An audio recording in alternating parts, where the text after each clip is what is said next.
Hello students, I am Kamlesh and in this video हम जो हमारा स्पीच मैकेनिज़्म का फर्स्ट पार्ट को कंप्लीट करके अब हम सेकंड पे मूव ऑन कर रहे हैं।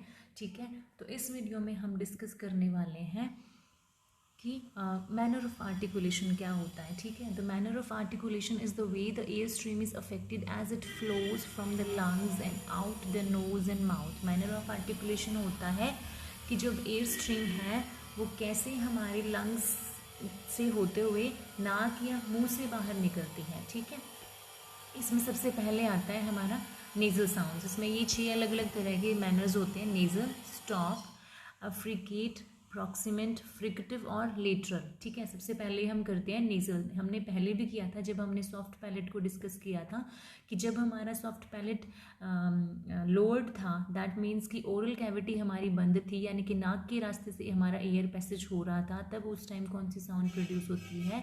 नेज़ल साउंड प्रोड्यूस होती है। So nasal consonants are created when you completely block air flow through your mouth. जब आपके मुंह से हवा बिल्कुल भी अंदर बाहर नहीं हो रही, नाक के रास्ते से हो रही है। Let the air pass through your nose, नाक के रास्ते से हवा पास हो रही है, तो उस टाइम पे जो जो साउंड प्रोड्यूस होती हैं वो आपकी नेज़ल साउंड्स कहलाती हैं। ठीक है, नेज़ल साउंड्स कौन कौन सी होती है? म, न, ग, ये 3 आपकी नेज़ल साउंड्स होती हैं। ठीक है, नेक्स्ट है जी स्टॉप। स्टॉप को प्लॉजिव भी बोलते हैं, प्लॉजिव्स या स्टॉप बोलते हैं इनको। तो इनमें क्या होता है? Stop consonants occur when the vocal tract is closed completely. जब आपका वोकल ट्रैक्ट है वो कंप्लीटली क्लोज्ड होता है, तो उस टाइम पे जिस तरह की साउंड प्रोड्यूस होती हैं उसको हम प्लॉजिव बोलते हैं। The air flow is not redirected through the nose, but यहाँ पे एयर फ्लो नोज से रीडायरेक्ट नहीं होता ओरल कैविटी से ही है, माउथ से ही है। ठीक है, instead the air quickly builds up pressure behind the articulators and then releases in a burst. And plosive में क्या होता है कि जो पर्टिकुलर साउंड में जो पर्टिकुलर आर्टिकुलेटर, जो ऑर्गन आपके यूज़ हो रहे हैं, उनमें पहले हवा को बिल्ड अप किया जाता है, इकट्ठा किया जाता है, और फिर प्रेशर के साथ उसको रिलीज किया जाता है। ठीक है, जैसे अगर आप बोल के देखेंगे प, तो आप दोनों लिप्स के पीछे हवा को इकट्ठी कर रहे हैं, फिर आप उसको एकदम से रिलीज कर रहे हैं। तो इसी तरह से ये साउंड प्रोड्यूस होती है प, ब, ट, ड। और ट और ड में क्या है? आपका एयर जो प्रेशर है वो कहाँ पे ब्लॉक करा जा रहा है? टंग से लेके टीथ रिज से, मतलब टीथ रिज को टंग को टीथ रिज के कांटेक्ट में ले जाके हम हवा को प्रेशराइज करके ब्लॉक करते हैं और फिर एक बर्स्ट के साथ हम उसको रिलीज करते हैं।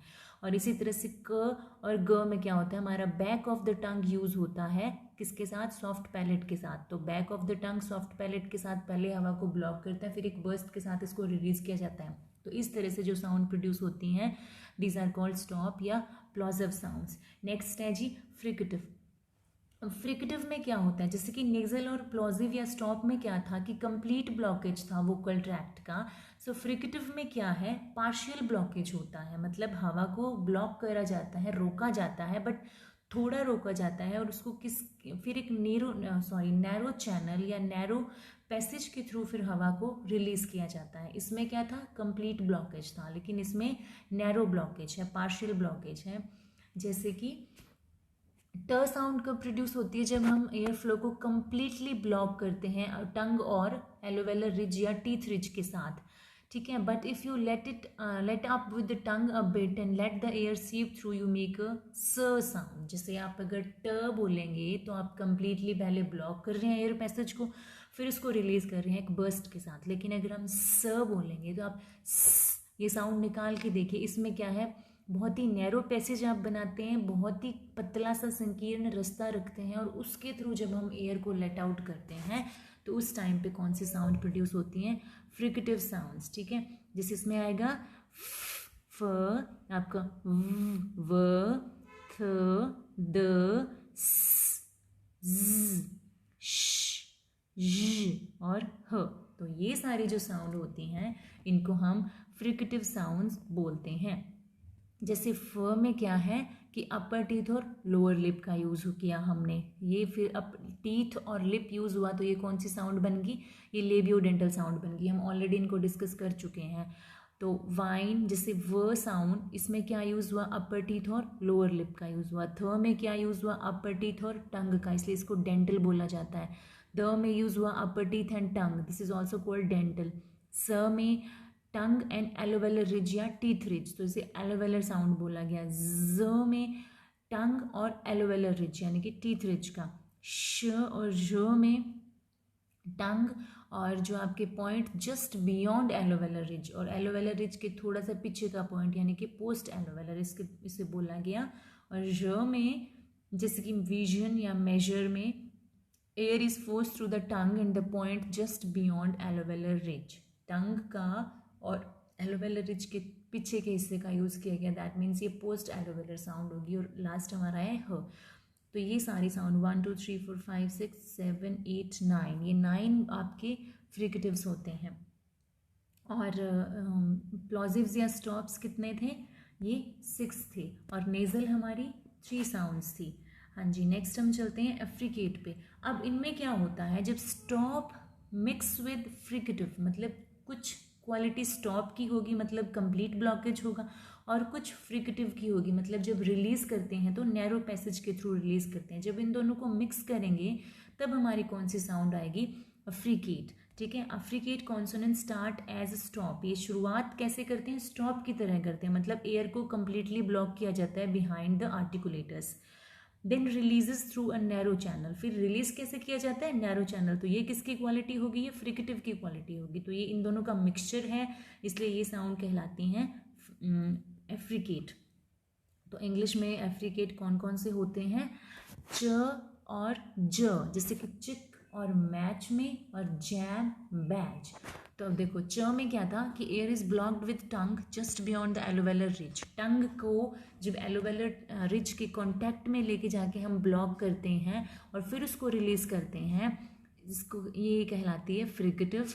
और इसी तरह से ज में जब टंग को एलोवेलर रिज या टीथ रिज के बियॉन्ड के हिस्से में यानी कि पोस्ट एलोवेलर से टच करते हैं, पहले कंप्लीट ब्लॉकेज होता है, फिर नैरो चैनल के थ्रू उसको क्या करते हैं, रिलीज करते हैं, तो इसलिए दिस इज कॉल्ड फ्रिकेटिव। तो हमारी 2 फ्रिकेटिव साउंड्स होती हैं। नेक्स्ट है जी अप्रॉक्सीमेट। अप्रॉक्सीमेट क्या होता है, proximants are when two articulators come close together but not quite close enough to create air turbulence। मतलब 2 आर्टिकुलेटर्स या हमारे 2 स्पीच ऑर्गन्स जो हैं वो क्लोज आते हैं, बट इतना क्लोज नहीं आते कि वो एयर टर्बुलेंस क्रिएट कर सकें या एयर को रोक सकें। ठीक है, तो रिजल्टिंग साउंड कैसा होता है, जैसे वाई का वाई, ऊ और आई का साउंड अगर आप इकट्ठा बोलेंगे ऊ आई, तो आपके मुंह का शेप पहले राउंड शेप हो जाता है वी, और इस व में यही डिफरेंस है कि इसमें जो हमारा शेप है मुंह का वो राउंड हो जाता है, जैसे व एंड व। ठीक है, सो ये किस तरह का साउंड होता है, वाई, जिसे हम इस वर्ड को प्रोनाउंस करते हैं। सो इसमें आप नोटिस करेंगे how your tongue never actually comes in contact with the top of your mouth. जो आपकी टंग है वो आपके टॉप को टच नहीं करती है, थोड़ी सी दूरी उस पर रहती है, क्लोज होती है, बट इतना क्लोज नहीं होती कि एयर टर्बुलेंस को वो क्रिएट कर सके, जैसे वाई। ठीक है, व, य और र, ये 3 साउंड जो हैं ये कौन सी कहलाती है, हमारी अप्रॉक्सीमेंट कहलाती है। जैसे कि व में क्या है, back of tongue raises to velum, velum की तरफ रेज होती है लेकिन पूरा क्लोज नहीं जाती उसके। ठीक है, लिप्स आर राउंडेड। मैंने पहले भी कहा था कि इस व में और इसमें यही फ़र्क है कि इसमें हमारे लिप्स राउंडेड शेप में आ जाती हैं व। ठीक है, नेक्स्ट है जी य में क्या है, जो टंग है वो हार्ड पैलेट की तरफ रेज होती है, वेलम क्या था, सॉफ्ट पैलेट। टंग जो है वो हार्ड पैलेट की तरफ रेज होती है बट इतना क्लोज नहीं होती, इसको हम पैलेटल भी बोलते हैं और इसको वेलर भी बोला जाता है व को। और र को क्या है कि जो टंग है वो हार्ड पैलेट की तरफ रेज होती है बट इतना क्लोज नहीं होती, इसको एलोवेलर या पोस्ट एलोवेलर बोला जाता है। तो ये 3 हमारी अलग अलग प्रॉक्सीमेंट साउंड होती है। लेटरल साउंड सिर्फ एक होती है इंग्लिश में, दैट इज ल। लेटरल कब होती है, lateral consonants are when the tongue blocks the middle of your mouth, जब आपकी टंग से आपके माउथ के मिडल का हिस्सा पूरा ब्लॉक हो जाता है और एयर कहाँ से पास होती है, साइड से, मतलब जो आपकी टंग है उसके रिम्स के साइड से एयर पास होती है, बीच का रास्ता पूरा ब्लॉक हो जाता है। So this is called lateral sound, और इंग्लिश में ये 1 लेटरल कॉन्सोनेंट है हमारा, दैट इज ल। अब हम चलते हैं कॉन्सोनेंट्स के 3 टर्म लेबल डिस्क्रिप्शन पे। 3 टर्म लेबल डिस्क्रिप्शन ये आपका फुल फ्लेज्ड क्वेश्चन भी है, मेजर यूनिट में भी है और आपके शॉर्ट नोट्स में भी देखेंगे तो 3 टर्म लेबल डिस्क्रिप्शन इसी नाम से आपका ये टॉपिक दिया गया है। तो जैसे इस क्वेश्चन में सपोज ये 5 नंबर में आने हैं आपके शॉर्ट नोट्स, तो आपको कोई भी 5 ये साउंड्स दे देंगे और बोलेंगे कि इनका 3 टर्म लेबल डिस्क्रिप्शन करिए। तो आपको उसमें क्या लिखना होगा? सबसे पहले वॉइसिंग, यानी कि ये वॉइसलेस है या वॉइस्ड है। तो ये हमने किया था जब हमने वोकल कॉर्ड्स की 3 पोजीशन की दी थी। Vocal cords held widely apart, loosely together, loosely apart, ठीक है। तो ये हमने 3 अलग अलग पोजीशंस करी थी इसकी, जिसमें वॉइसिंग और का मैटर था कि कोई भी जो साउंड है वो वॉइस्ड है या वॉइसलेस है। नेक्स्ट है जी प्लेस ऑफ आर्टिकुलेशन, ये हम कर चुके हैं। बाइलेबियल है, लेबियोडेंटल है या एलोवेलर है, जिस भी तरह की साउंड है, ठीक है। Manner of articulation, manner of articulation जो अभी अभी हमने करे हैं ये सारे हमारे मैनर ऑफ आर्टिकुलेशन थे, जिसमें कि हमारा नेज़ल है या स्टॉप है, प्लॉजिव है, फ्रिकेटिव है, अफ्रिकेट है, अप्रॉक्सीमेंट है, ये सारे हमारे मैनर ऑफ आर्टिकुलेशन है। तो इस तरह से आप 3 टर्म लेबल डिस्क्रिप्शन देंगे। जैसे कि प्लेस ऑफ आर्टिकुलेशन में क्या है? बाइलेबियल, जिसमें हम 2 लिप्स का यूज़ करते हैं। इसे हम पहले भी अपनी पिछली वीडियो में डिस्कस कर चुके हैं, ठीक है। तो इसमें कौन कौन सी साउंड आती है? प, ब और म। तो अगर आपको अलग से आ जाए कि प का 3 टर्म लेबल डिस्क्रिप्शन दीजिए, तो इसमें सबसे पहले तो ये वॉइस्ड है, क्योंकि आपके वोकल कॉर्ड्स में क्या है? वाइब्रेशन होती है। आप किसी भी साउंड को प्रोडक्शन में जब अपने हाथ को, अपने फिंगर को गले पे रखेंगे तब आप महसूस कर सकते हैं अगर वाइब्रेशन होती है इसका मतलब है ये कि पर्टिकुलर साउंड आपकी वॉइस्ड है। अगर वाइब्रेशन नहीं होती है that means this particular sound is voiceless. So इसी तरह से जब आप व का 3 टर्म लेबल डिस्क्रिप्शन देंगे तो इसमें वॉइस्ड बताएंगे इसको, और ये बाइलेबियल है, 2 लिप्स का यूज़ करके हम इसको प्रोड्यूस करते हैं। प्लॉजिव है, मतलब जो एयर फ्लो है उसको पूरा ब्लॉक करके सडन रिलीज़ किया जाता है। और ये ओरल है, मतलब सारे के सारे कॉन्सोनेंट में से जो कॉन्सोनेंट 24 साउंड्स हैं इनमें से सिर्फ 3 है जो आपकी नेज़ल है, बाकी 21 ऑरल है, ठीक है। तो 3 टर्म लेबल डिस्क्रिप्शन में आपको वॉइसिंग बताना है, प्लेस ऑफ आर्टिकुलेशन बताना है और मैनर ऑफ आर्टिकुलेशन बताना है, ठीक है। ये आपकी सॉफ्ट पैलेट की पोजीशन को दिखा रहा है कि अगर ये सॉफ्ट पैलेट आपका ऊपर है दैट मीन्स नाक का रास्ता बंद है, तो हवा मुंह के रास्ते से जाएगी, तो ये ओरल पैसेज हो जाएगा ओपन आपका। अगर नीचे की तरफ है तो फिर आपका नेज़ल पैसेज ओपन हो जाएगा। इसके बाद अगर आपको प का पूछे तो प वॉइसलेस है, बाइलेबियल है, प्लॉजिव है। ये टर्म्स हम ऑलरेडी डिस्कस कर चुके हैं। नेक्स्ट है आपका म साउंड। म भी क्या है? बाइलेबियल है, प्लॉजिव है और सॉफ्ट पैलेट की पोजीशन इसमें क्या होगी? नेज़ल है, दैट मीन्स सॉफ्ट पैलेट की पोजीशन रेज्ड होगी, ठीक है। और वॉइस्ड है ये क्योंकि हम जब इसमें वोकल कॉर्ड्स में हमारी वाइब्रेशन होती है जब हम म साउंड को प्रोड्यूस करते हैं। नेक्स्ट है आपका ड साउंड। ड एलोवेलर हम ऑलरेडी डिस्कस कर चुके हैं। और एलोवेलर में ये 6 साउंड्स थी हमारी, ड, ट, ज, स, न, ल, ठीक है।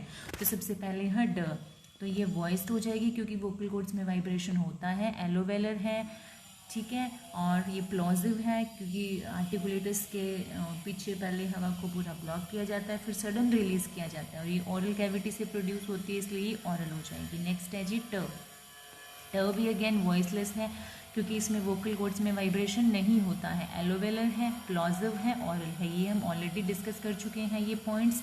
नेक्स्ट है ज साउंड। ज में क्या है? ये तो मतलब डायरेक्ट ही आपको पता चल रहा है, अपेरेंट है कि ये वॉइस्ड है, बहुत ज़्यादा हमिंग हो रही है, ठीक है, बहुत ज़्यादा वाइब्रेशन हो रही है। अगेन एलोवेलर है, फ्रिकेटिव है क्योंकि इसमें पूरा ब्लॉकेज के बाद जब उसको लेट आउट करते हैं तो नैरो चैनल के थ्रू हम करते हैं। ऑरल है क्योंकि ये नेज़ल कैविटीज़ में ब्लॉक होती है। नेक्स्ट है स आपका साउंड। ज आपकी क्या है? वॉइस्ड है और स वॉइसलेस है।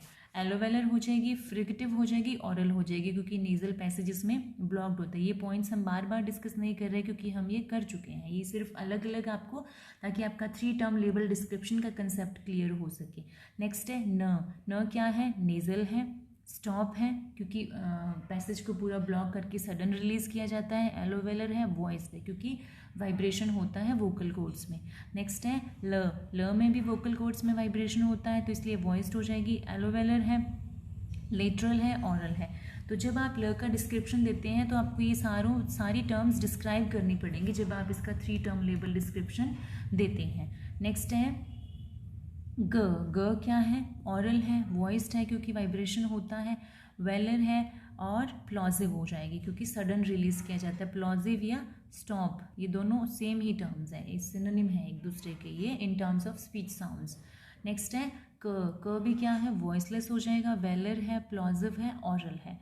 नेक्स्ट है जी ग, जैसे कि सिंग, सॉन्ग, थिंग, सिंगर, इन सब में जो साउंड है ये वॉइस्ड है क्योंकि इसमें वाइब्रेशन होता है, वेलर है, प्लॉजिव है, नेजल है क्योंकि इसमें ये जो ऑरल पैसेज है वो ब्लॉक होता है। नेक्स्ट व में क्या है कि ये वॉइस्ड है क्योंकि वोकल कॉर्ड्स में वाइब्रेशन होता है। लेबियोडेंटल है, दैट मीन्स लिप्स और टीथ, लिप्स प्लस टीथ, इसके नाम से आपको समझ आ रहा है इनको आर्टिकुलेट करा जाता है। फ्रिकेटिव है क्योंकि सडन रिलीज नहीं, नैरो पैसेज के थ्रू एयर को रिलीज किया जाता है। ऑरल है क्योंकि नेजल कैविटीज में ब्लॉक होती है। नेक्स्ट है फ साउंड। फ में वॉइसलेस है क्योंकि कोई भी वाइब्रेशन नहीं है। लेबियोडेंटल है, लिप्स प्लस टीथ, फ्रिकेटिव है यानी कि नैरो चैनल के थ्रू हम उसको रिलीज करते हैं, और ऑरल है।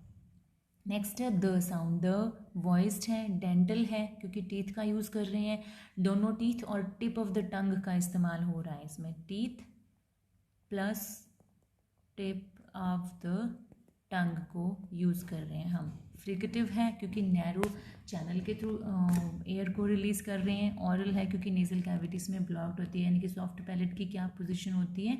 सॉफ्ट पैलेट रेज्ड होता है। नेक्स्ट है थ वॉइसलेस है क्योंकि कोई इसमें वाइब्रेशन नहीं है। डेंटल है, टीथ का यूज़ कर रहे हैं। फ्रिकेटिव है, नैरो चैनल से उसको रिलीज कर रहे हैं एयर को। ऑरल है, that means nasal cavity closed है। हाँ जी, श साउंड, ये वॉइसलेस है, पैलेटो एलोवेलर है, हार्ड पैलेट और टीथ रिच का इस्तेमाल हो रहा है इसमें। फ्रिकेटिव है, नैरो चैनल से रिलीज कर रहे हैं। ऑरल है क्योंकि नेजल कैविटी इसमें ब्लॉक्ड होती है। नेक्स्ट है ज, जैसे जॉनरा, मेजर, लेजर, सीजर, ये वॉइस्ड है क्योंकि वाइब्रेशन होता है। पैलेटो एलोवेलर, दैट मीन्स हार्ड पैलेट और टीथ रिच का इस्तेमाल हो रहा है, यानी कि ये दोनों आर्टिकुलेटर्स आपस में आर्टिकुलेट करके ज साउंड को प्रोड्यूस कर रहे हैं। फ्रिकेटिव है, नैरो चैनल से उसको रिलीज कर रहे हैं एयर को। ऑरल है, नेजल केविटीज में ब्लॉक्ड होती है। नेक्स्ट है जी च साउंड। च में वॉइसलेस है क्योंकि कोई वाइब्रेशन नहीं होती है। पैलेटो एलोवेलर, दैट मीन्स हार्ड पैलेट और टीथ रिच। एफ्रिकेट है यानी कि स्टार्टिंग कैसी होती है? स्टार्टिंग स्टॉप के जैसी होती है कि यानी कि एयर को पूरा ब्लॉक किया जाता है, फिर सडन रिलीज ना करके फ्रिकेटिव के जैसा नैरो चैनल से उसको लेट आउट करते हैं एयर को। तो इन दोनों के मिक्सचर से जो ये साउंड बनती है ये दैट इज कॉल्ड एफ्रिकेट। ठीक है, ऑरल है क्योंकि नेजल कैविटीज में ब्लॉक होती है। नेक्स्ट है जी वॉइस्ड, पैलेटो एलोवेलर, एफ्रिकेट, ऑरल। क्योंकि वॉइस्ड क्यों है? क्योंकि जो वोकल कॉर्ड्स हैं उनमें वाइब्रेशन होता है। पैलेटो एलोवेलर, हार्ड पैलेट और एलोवेलर रिज का इस्तेमाल हो रहा है। एफ्रिकेट है क्योंकि ऑरल और फ्रिकेटिव दोनों का मिक्सचर है। स्टार्टिंग ब्लॉकेज से होती है लेकिन रिलीज कैसे होता है? नैरो चैनल के थ्रू। ऑरल है, नेजल कैविटीज में ब्लॉक्ड होती है। नेक्स्ट है र भी वॉइस्ड है। पोस्ट एलोवेलर, इसको रेट्रोफ्लेक्स या अप्रॉक्सीमेंट बोलते हैं। अप्रॉक्सीमेंट को रेट्रोफ्लेक्स भी बोलते हैं, ये टर्म भी हमने ध्यान रखनी है। ये देखिए रेट्रोफ्लेक्स या अप्रॉक्सीमेंट, ये हम ऑलरेडी कर चुके हैं क्योंकि पूरा जो हमारी टंग है पूरा टच नहीं करती है सॉफ्ट पैलेट को, सिर्फ उसके कॉन्टैक्ट में जाती है, बट इतना क्लोजर नहीं होता है कि एयर टर्बुलेंस हो सके। ठीक है, तो वो अप्रॉक्सीमेट हो जाता है।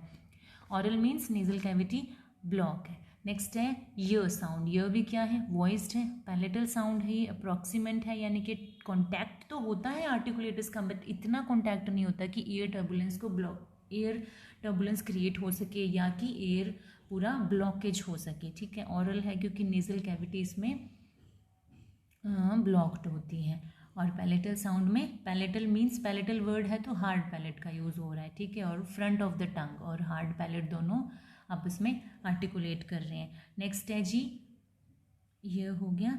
नेक्स्ट व जिसमें हमारी लिप्स की शेप है जो वो राउंड हो जाती है। व ठीक है। ये वॉइस्ड है क्योंकि इसमें वाइब्रेशन होता है। लेबियल वेलर, यानी कि लेबियल मीन्स लिप्स, और वेलर का एरिया इसमें यानी कि सॉफ्ट पैलेट का जो एरिया है, ये दोनों आर्टिकुलेटर आपस में आर्टिकुलेट करके ये वो साउंड को प्रोड्यूस करते हैं। प्रॉक्सिमेंट है, दैट मीन्स क्लोजर तो होता है इनमें, बट इतना नहीं कि एयर टर्बुलेंस क्रिएट हो सके, ठीक है। ऑरल है, यानी कि नेजल कैविटीज में ब्लॉक होती है। नेक्स्ट ह साउंड, ह ग्लॉटल भी बोलते हैं इसको। वॉइस्ड हो जाएगा, ग्लॉटल हो जाएगा। फ्रिकेटिव, ऑरल। वॉइस्ड क्योंकि इसमें वाइब्रेशन होता है वोकल कॉर्ड्स में। ग्लॉटल मीन्स जो glottal refers to the glottis, where this consonant is produced by the close contact of the vocal folds that produce friction. vocal cords में close contact होता है, उसकी वजह से friction create होता है, इसलिए इसको glottis sound बोला जाता है।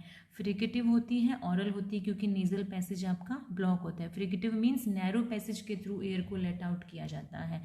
next है, तो next नहीं है, इसी के साथ जो हमारा ये टॉपिक है स्पीच मैकेनिज्म का प्लेस ऑफ आर्टिकुलेशन और मैनर ऑफ आर्टिकुलेशन, ये कंप्लीट होता है। और आपका 3 टर्म लेबल डिस्क्रिप्शन, जो कि सबसे इम्पॉर्टेंट है, मेजर यूनिट में भी है, माइनर में भी है, यानी कि ये 15 मार्क्स के क्वेश्चन में भी होगा और 3 मार्क्स के क्वेश्चन में भी होगा। इसी तरह से हमारा ये फर्स्ट जो यूनिट है ये पूरा कंप्लीट हो जाता है। So I hope you could understand the whole concept.